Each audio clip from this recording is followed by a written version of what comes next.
Joining the military is not for the faint of heart. In order to turn the average citizen into a highly trained soldier, militaries around the world put them through a series of extreme tests to prove their abilities. But many of these tests are truly intimidating. From juggling grenades to jumping out of buildings, we are looking at the craziest known military exercises. In 2012, a video surfaced of the Chinese military taking part in one of the most mind-boggling military exercises imaginable. The video, which was leaked from state CCTV, shows a group of People's Army soldiers testing fate with a live grenade. You may be familiar with the exercise. It's the equivalent of hot potato, where participants will pass around a potato or some other random object until the music stops, and the person in possession of said object is eliminated from the game. It's kind of like that, although the unfortunate soldier in this game runs the risk of actually being eliminated by a live hand grenade. Thankfully, it is the job of the soldiers to dispose of the grenade into a large hole just before it detonates. One can only imagine that it's the ultimate test of a soldier's ability to cope under pressure. In the video, no one is injured, but if this is a frequent exercise, it's inevitable that someone will be hurt, or worse, in a matter of time. It is designed to turn the merely tough into the super tough. The Royal Marines' much-feared mud run is the toughest part of a 32-week training course said to turn civilians into commandos. You can see why even the strongest recruits dread it.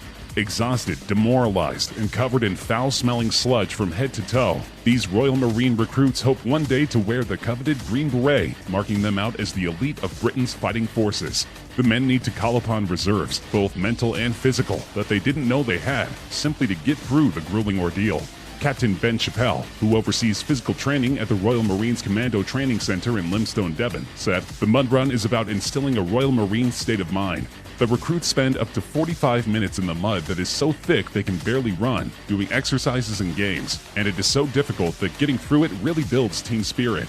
We're not just looking for physical strength, but mental resilience as well, and the team cohesion that comes from getting through the hardship together. This strength and cohesion forms parts of the Royal Marines' DNA." He said the recruits would not necessarily know when the run was coming up, saying it's all about dislocation of expectation. There is an argument about whether some people are genetically wired to handle colder temperatures, or whether one must build stamina for lower temperatures by training in colder environments. The U.S. Navy SEALs put this to the test in a very palpable way. They do this through surf torture, also called cold water conditioning.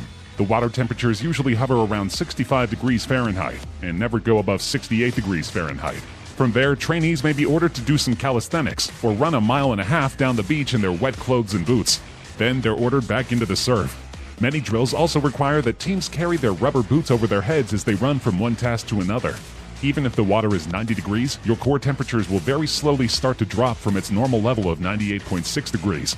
The hours-long drill tests the personal resolve of all those involved and proves to superior officers who is most fit for war.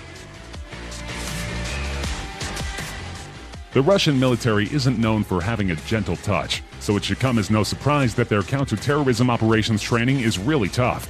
But just how tough is borderline insane? Russia's Federal Security Service, called the FSB, and successor to the KGB, shoots their agents center mass to give them confidence in a terrorist-controlled situation where bullets might be flying by their heads. The trainees, wearing body armor, absorb a few rounds before firing shots back at the target. In a video, the man in front of the target is Andre, an FSB operator, who doesn't flinch as 3 rounds zing by his head. They are forced to stand motionless, and then they wait for someone to casually walk past them, but then suddenly draw a pistol and shoot them repeatedly in the chest. After taking these hits, they are to return fire, and they have to aim just inches away from the attacker's unprotected face.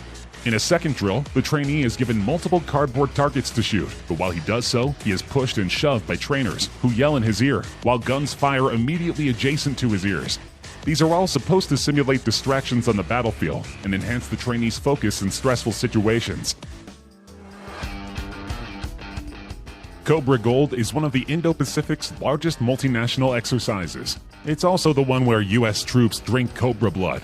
The exercise includes events such as an amphibious assault demonstration, landmine destruction, and a combined arms live-fire exercise.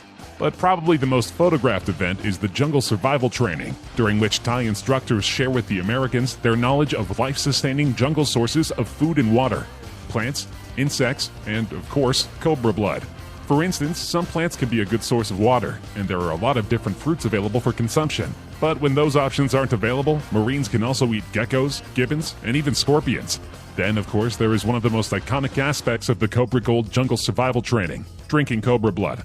Royal Thai Marine instructors showed the troops how drinking the blood from a cobra can help them stay alive if there is no drinkable water, and can also provide essential nutrition. The pictures show the Marines with their heads tilted back and sticking out their tongues as the instructor drips the blood down their throats. It's not for the squeamish, and even some hardened Marines appear to have their eyes tightly shut as they get their taste of the cobra blood. In contrast, others seemed keen to have a drink of the blood of the deadly serpent. According to Marines who have taken part in exercises in the past, the cobra blood tastes fishy. Belarus is not known for its human rights or its progressive politics. Many people consider it to be the last remaining dictatorship in Europe. And of course, to keep the dictatorship in power, the government needs an extremely fearsome military. In addition to training for chemical warfare with gas masks and protective equipment, the Belarusian Special Forces are required to undergo an obstacle course that is covered in flames. Nicknamed the Fire Walk, this exercise requires the soldiers to complete a 10K run with occasional bits of fire interspersed across the course. Sometimes they will need to walk through the fire, and other times they need to scale walls covered in flames. The Special Forces are undoubtedly an imposing unit. Belarus's ruling party has been accused of using its special forces to assassinate opposition leaders. Taiwan's Marine Corps' Road to Heaven is the final stage of a grueling 10-week amphibious training program. In order to become frogmen, candidates must crawl 164 feet over jagged, porous coral rocks in a pair of shorts. The Road to Heaven starts with a hard fall from standing to planking position. The fall looks to be tough on the elbows, but immediately after, the recruits begin to crawl through the sharp rocks on the points of their knees and elbows. In some ways, the training simulates a landing on a rocky beach, but it appears to function mainly as a test in which the trainees must will themselves to conquer pain. The path has 10 stopping points, and at each one, the recruits must stop and perform an exercise. As they make their way, instructors pour salt water on them to exacerbate the pain of their open wounds. Friends and family of the trainees are encouraged to attend in order to make the soldiers more self-conscious. At the end of the long, rough road, they finally earn their place among the most elite soldiers in Taiwan. Back in 2012, two videos surfaced on the internet. The first showed Chinese soldiers breaking bricks with their heads for training. The second one similarly showed the South Korean army breaking concrete with their heads. Many believe this is merely to show the strength of the People's Liberation Army. If combat were simply a matter of showmanship, then the PLA would be near invincible. But military officials are acknowledging that such displays have few practical applications, and are reconsidering the amount of time that troops spend on such training. The shift is a small but symbolically important part of China's broader effort to modernize its military. Going to war isn't a performance, Zhang Aijun, commander of a Special Operations Brigade in Beijing, told PLA Daily, the official newspaper of the Chinese military. Troops training must stick close to the realities of combat and pay special attention to the urgent need to strengthen fighting skills. This is why the Chinese army discontinued the practice in 2014. Martial arts performances are a trademark, PLA Daily said of the brigade, which it did not identify in detail. For many years, they relied on these skills to display their abilities and win much praise. However, do these stunts have a practical use on the battlefield? Both U.S. and South Korean soldiers took part in an impressive cold weather training drill in 2017. More than 400 soldiers took part in the drill, 200 South Koreans and 220 U.S. troops normally stationed on the Japanese island of Okinawa. The exercise has been held since 2013 to train the military to be able to fight at temperatures as low as -4 Fahrenheit.